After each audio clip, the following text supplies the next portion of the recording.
Everyone, back today with another quick review for you. Today we've got these little tiny magnet hooks. The one on my left hand is supposed to hold about 80 pounds. The one on my right is about 40 pounds. I got these from a vendor on Amazon. I'll put the links for both of them below, so that way you make sure you can check out exactly what I'm talking about. They sent these to me for free, so fair warning. Because they had seen my storage in my gym. So my wall control, my bar storage, those kinds of things.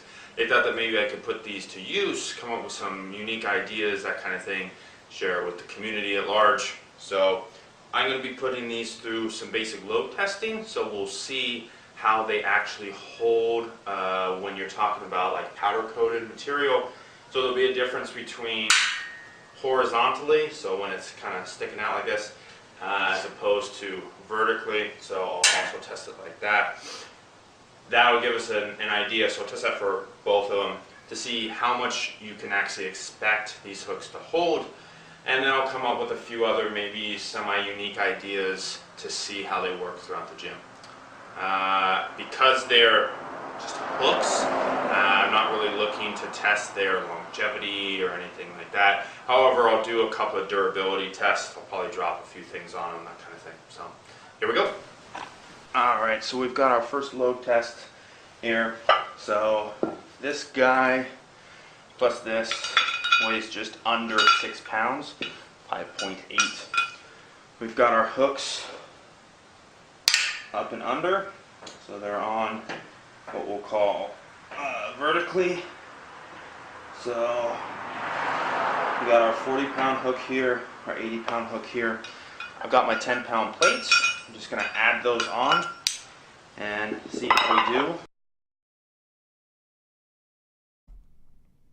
Alright guys, so I tested the hooks. For the 40-pound, you can expect about 25 pounds vertically and about 10 pounds horizontally.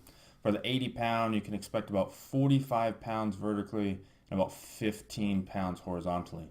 This is because of the powder coat and everything, but that's obviously the environment that most of us live in within the gym. If you have raw steel, something, it would probably hold more, but that's what you can expect. Alright, so the question comes down to, what am I going to use these for? Well, I've got mine all stored up here along the side of the wall controls, so they're out of the way, they're not in my way. I could see people, if you've got a half rack, or maybe you use the back side of your rack for storage, you could throw these on really easily, store things like your bands.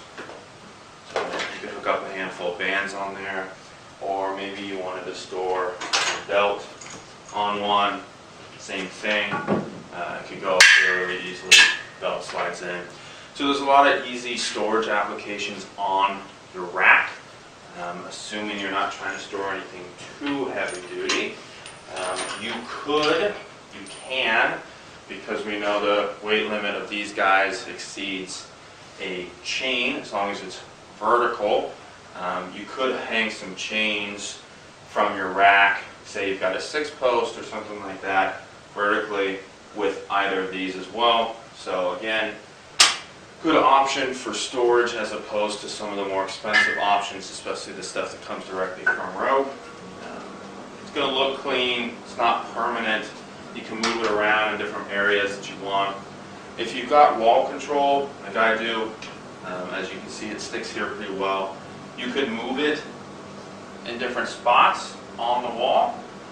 So I mean, I could use it and store something up here if I wanted to. The issue here is that since this is movable and doesn't lock in place as opposed to the wall control pegboards, doesn't really offer anything special or unique. I may get a little creative here at some point and decide to maybe hang some of the stuff from underneath.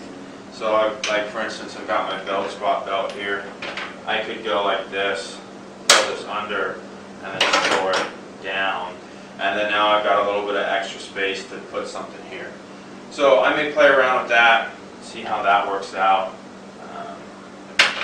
The other one is You can use it for various things, like on my PowerTech, I like to prop the arms up and get them out of the way sometimes for things like seated rows. So I'm going to likely put a couple of them right there. So now you've got this holding it in place. If I put one on the other side as well, you've now got two 40-pound hooks holding this in place, and it'll stay nice. Other than that, I mean, like I said, they're hooks. They're not a new bar, they're not anything like that. They get the job done. They're easy, they're small, they're relatively cheap. For one of these sets, it's something like, works out to about $2 a hook. It's a lot cheaper than your typical storage solutions, like I said, from Rogue and things like that, where you're looking at quite a bit more. I'll come up with probably more ideas over time, which I'll share on Instagram and whatnot. But that's it for today. That's the review. That's the load testing. That's the general options for use and things like that. So, any questions? Let me know.